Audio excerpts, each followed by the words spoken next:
Welcome to the Deep Dive, the show that really cuts through the noise and gets you straight to the heart of what's important. Today, we're plunging into a topic that might seem, well, almost ancient, but it's actually more relevant than ever. Get this: apprenticeships. They've been woven into the fabric of society for over 850 years. Can you imagine? It's incredible, isn't it? And until the 1960s, they were basically the main way people got vocational training. Then, something pretty dramatic shifted. It's truly striking how foundational they've been, really shaping skilled labor for, well, centuries. Yeah, that sets the stage perfectly.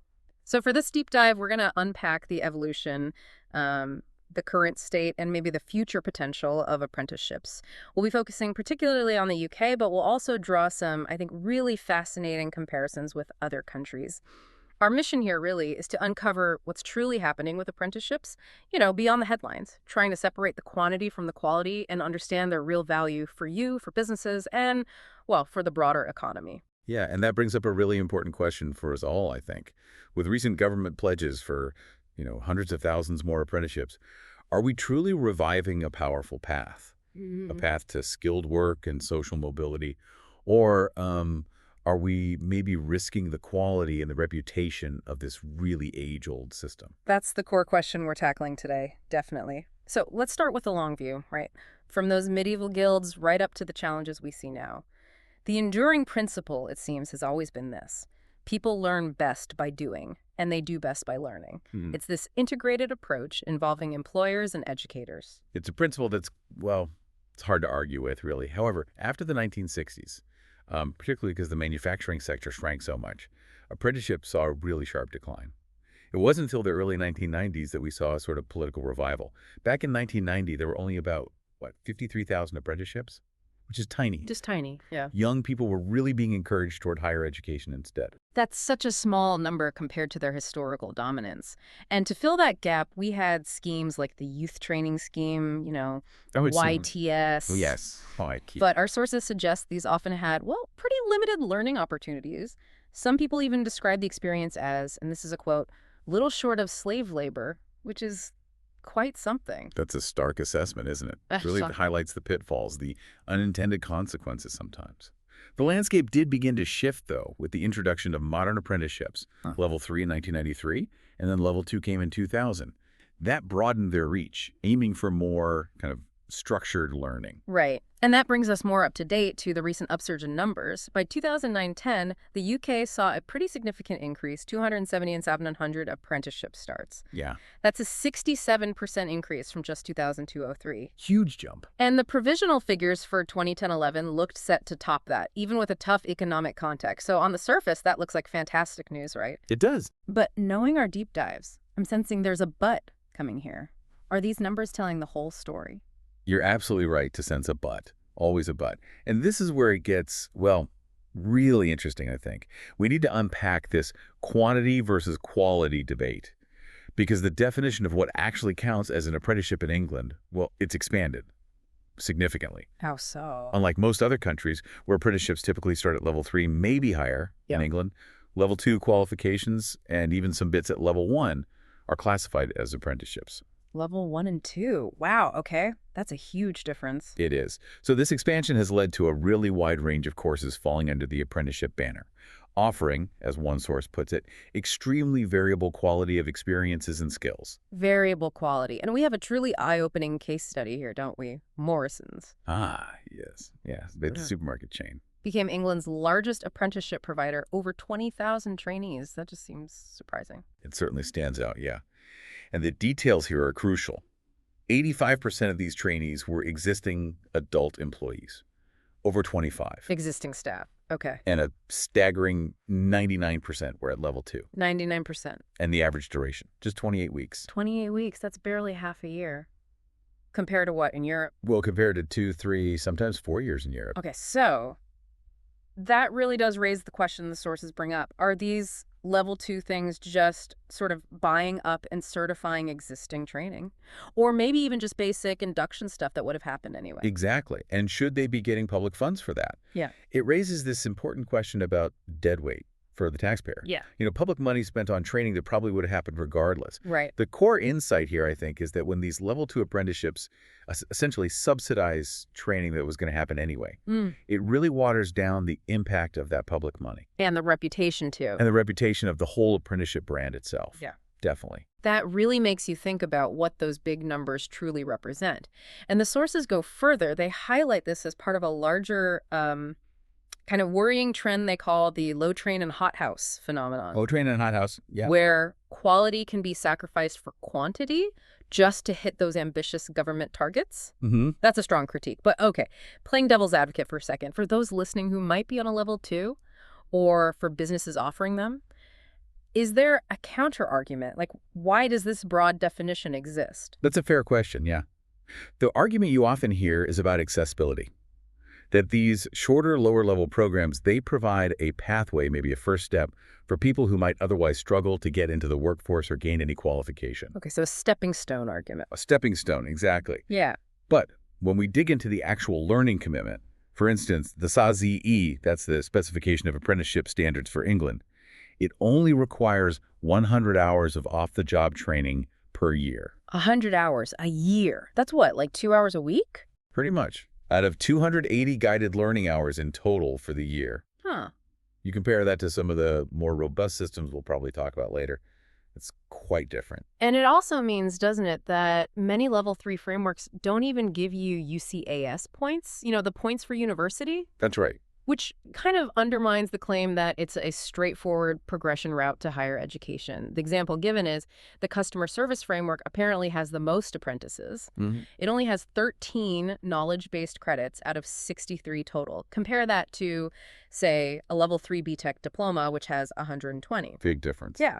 So it's maybe no wonder then that a big chunk, about 2/3 of level 2 apprentices in England, don't actually progress to level 3. It does paint a picture of potential limitations there. So to really understand what a high-quality apprenticeship could look like, maybe let's take that global perspective, learn from others. The German gold standard gets mentioned a lot. Yeah. Their dual system. Right, the dual system. At least 40% of their school leavers enter these 3-year apprenticeships. They lead to a recognized qualification. And the really compelling stat is that youth unemployment in Germany is half of the UK's. Half. Wow. That's huge. What makes their system so effective then? Well, a key part is this dual status for the students. They're both students in a vocational school and contracted trainees in a workplace simultaneously. Okay, so properly integrated. Properly integrated. And there's mandatory off-the-job learning, often 2 days a week. And that's for general education as well as transferable skills, not just the job-specific stuff. 2 days a week off the job. That's significant. It is. And a really key distinction, I think, is their concept of Beruf. A roof. How do you spell that? B-E-R-U-F. It means more than just occupation or job. It's like a vocation, a set of skills that forms both an occupational and a social identity. It leads to kind of genuine social integration through work. That sounds much deeper than just having a job. It is. And their general education in vocational schools can be really broad. Yeah. They mention philosophy and physics even. Philosophy in vocational school. That's a completely different mindset, isn't it, compared to the UK focus? It really is. And they also have the Meister concept, right? The master craftsman or woman, which represents, mature attainment in their field. Yeah. And it gives them the privilege, the right to train others. So a clear progression path and recognition. Exactly. A strong mark of professional standing. Switzerland and Austria also use similar dual systems. Switzerland does particularly well, maybe because their apprentices tend to have higher school results to begin with, and their system is quite unified. Okay. Austria, though, faces some challenges, a bit more fragmented governance, maybe less innovation. Right. So it's not just the system, but how it's implemented in the context. It's clear Europe offers some really compelling models. But what about, say, looking wider? Somewhere like Australia, different economy, different context. Do they face similar issues or offer different lessons? Yeah, Australia is interesting. They've significantly expanded apprenticeships, too. They include school students, part-timers, existing employees, older workers, across trades and non-trades. Pretty broad. Sounds a bit like the UK expansion in some ways. A little, yeah. But it comes at a high cost to their government AUD, $2.9 billion back in 2008 or 9. And they've had real challenges with poor completion rates, especially when you ask employers. completion rates. That's And their national training packages, apparently, include very little general education content. okay, there's that theme again. Yeah, a big contrast to the German programs we just talked about. And it raises that question again, doesn't it? Does that matter for long-term employability? It must do, surely. Adaptability and all that. So this brings us back home. Despite all this political enthusiasm for apprenticeships, employer engagement in England still seems to be, well, the sources say, a consistent work in progress. Haha, yeah, that's a polite way of putting it. It feels like there's still a major roadblock somewhere. There certainly seems to be. Look at the numbers. Only somewhere between 4% and 13% of employers in England actually offer apprenticeships. 4 to 13%, that's really low. It's significantly lower than the at least a quarter you see in Germany, Australia, and Switzerland. And even among very large firms in England, less than a third take on apprentices. Less than a third of large firms, compared to Germany where... Compared to Germany, where it's almost all firms over 500 employees. Wow, okay. That's a stark difference. So why? What are the key reasons for this kind of persistent low demand from UK employers? So the sources point to several factors. First, there's this view, maybe a cynical one, that there are no votes in training for many UK firms. Skills are often a third or fourth order issue on their list of priorities. Ouch. So not top of mind. Not always. They might prefer to rely on other things, like offshoring or competing on price. Second, the UK's lack of a strong industrial policy, coupled with its, deregulated labor market and unbalanced economy. Especially the decline in manufacturing. Exactly. That whole context doesn't seem to foster employer engagement and training the way the more regulated European markets do. Right. And I suppose if there are other ways to get skilled people... That's the third point, this why train when education will do it for you mindset. Ah. There are lots of alternative routes for upskilling available, often free to employers, so why invest directly? Reduced incentive. Makes sense. Fourth, there's that classic fear, the fear of poaching. Right. You invest all this time and money. And then your newly skilled apprentice gets snapped up by another firm that didn't invest anything. That makes sense from an individual company's point of view, maybe, but it sounds incredibly short-sighted for the economy as a whole. It really does. And finally, there seems to be different conceptions of skill itself. British employers, the sources suggest, often struggle to see the relevance of these high-quality, broader apprenticeships. They prefer. They tend to want to pare training down to just the immediate needs of the current job, which often means less commitment to that crucial off-the-job learning or general education. Which brings us back to the quality concerns again. Exactly. It's all interconnected. So it sounds like we're not just dealing with like an economic issue here, but maybe a fundamental cultural one about how skills are perceived and valued. I think that's a big part of it, yes. Okay, so let's unpack the real value then. Who actually benefits from these apprenticeships? And maybe just as importantly, who doesn't seem to? Looking at the financial side for the apprentices themselves, our chefs say that for men, completing an apprenticeship leads to a, 5-7% wage gain. That's right. And get this, that can jump up to 14% if they get a level 3 NVQ, that's the National Vocational Qualification, making it pretty comparable to achieving 2 or more A-levels, which give you about a 14-17% return. So financially worthwhile at that level. Definitely. And what's really striking, I think, is for those who left school with no qualifications, for them, an apprenticeship can yield a really impressive 13% wage gain. It genuinely helps them stand out in the labor market. That's a significant leg up. It really is. Yeah. It's also interesting where the returns are highest. Apprenticeships without formal qualifications seem to have higher returns in traditional manufacturing sectors, like 17% in metal manufacturing. Yeah, higher than in services. Higher than in many service industries, yeah. Oh. But then formal qualifications within an apprenticeship, like that NVQ level 3 to 5, they become much more crucial in the service sectors. Okay, so it depends on the sector and the level of qualification. Makes sense. Yeah. So what does this all mean when we look at the gender gap? Because the sources mention this. Yes. This is, pretty sobering. Tragically for women, the data analyzed shows there appears to be no statistically significant wage gain from completing an apprenticeship. No gain at all, statistically. Yeah. That's what the data indicated in the studies we looked at. Wow. That data on women is... Yeah, truly heartbreaking to hear. It really forces you to ask, doesn't it? Are these systems, even with good intentions, somehow reinforcing existing inequalities. It's a critical area for concern, absolutely. What are the human stories behind those numbers that we're just not seeing? Exactly. And the profound insight here, I suppose, is that unless we really critically examine the types of apprenticeships women are going into and the sectors they're in, we risk just perpetuating wage inequality rather than solving it through this very system. That's a really crucial point. Now, on the employer side, the picture's a bit different. Even relatively expensive apprenticeships, like in engineering, they showed a rapid return on investment for employers, Oh, really? How quick? often recouped in less than 3 years. So it clearly demonstrates the financial viability for businesses if they engage properly. Right, so the business case is there. It seems to be. However, Yeah. there's that hidden cost we touched on. A significant number of these apprenticeships lasting less than a year still receive government subsidy. Which brings us back to the value for money question. Exactly. It raises further questions about their true value and impact. Okay. So, pulling this all together, how do we move forward? How do we improve things? There seems to be a clear consensus, doesn't there, that revitalizing apprenticeships means focusing on quality, not just chasing numbers. Absolutely. That seems to be the crucial takeaway from almost all perspectives. So what does that look like in practice?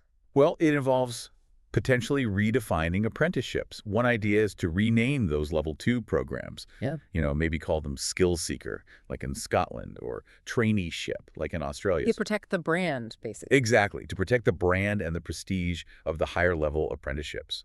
There's also a strong push for apprentices to be recognized officially as learners with the kind of special status, not just employees. Okay, what would that achieve? It would help guarantee their rights to high-quality, off-the-job training, make it an entitlement. Right. And speaking of that training, there's a call to increase the minimum hours, isn't there? Yes, extend that statutory off-the-job learning from the current 100 hours a year Which is about 2 hours a week. to maybe 200 hours a year, which would be closer to half a day a week. That would be a significant step towards aligning with those European standards we talked about. It would. And beyond that, strengthening governance and partnerships seems essential. England's current setup is described by some sources as having a feeble regulatory framework with a dominant state role. Compared to Europe's. Compared to Europe's social partnership model, where you have employers, trade unions, and government all collaborating, that tends to lead to stronger VET systems overall. Right. So one idea mentioned is giving the sector skills councils, the SSEs, real teeth. Yeah, turning them into potentially guilds for the 21st century. How? Maybe by increasing union representation. That's one suggestion, yeah, to foster that genuine collaboration. And public procurement could play a role too, using government contracts to drive up apprenticeship numbers and quality. Like the construction example. Exactly, that rule of thumb. Yeah. One apprentice for every £1 million of contract value. Could that be extended? Interesting idea. Ultimately, though, the big prize is tackling youth unemployment, right? For sure. Apprenticeships done well can be such a powerful tool for that. They offer that mix. General education, soft skills, specific job training, helping young people break out of that awful catch-22, needing skills for a job, but needing a job to get skills. Yeah, that impossible situation. And to support those who aren't quite ready, even for a level 2 or 3. There's the idea of government-funded pre-apprenticeship training. Pre-apprenticeship. Yeah, mainly in further education colleges. To get unqualified 16, 19-year-olds up to the entry-level standards in things like literacy and numeracy before they start an actual apprenticeship. Okay, so building that foundation first. Exactly. Well, this has been a truly illuminating deep dive, really getting into the weeds of apprenticeships. We've definitely seen that core tension, the drive to boost numbers versus the absolute imperative to ensure quality. The UK clearly faces some unique challenges, but it also seems there are clear lessons we could learn from those international models that manage to prioritize both aspects. Absolutely. So maybe thinking about the listener. What does this all mean for you? Consider this. The ultimate success of apprenticeships, it isn't just about filling skills gaps for today's jobs, is it? It's maybe about shaping a more cohesive society, one where practical talent is, as revered as academic prowess. Yeah. It's about equipping individuals for a whole lifetime of adaptable learning and fostering a real deep sense of vocation. That Baruf idea, perhaps, is a shared societal aspiration. That's a powerful thought. So the question for us all, perhaps, is how do we foster a culture that genuinely values practical expertise and lifelong learning, beyond just the immediate economic returns? That's the big question. Definitely something to mull over.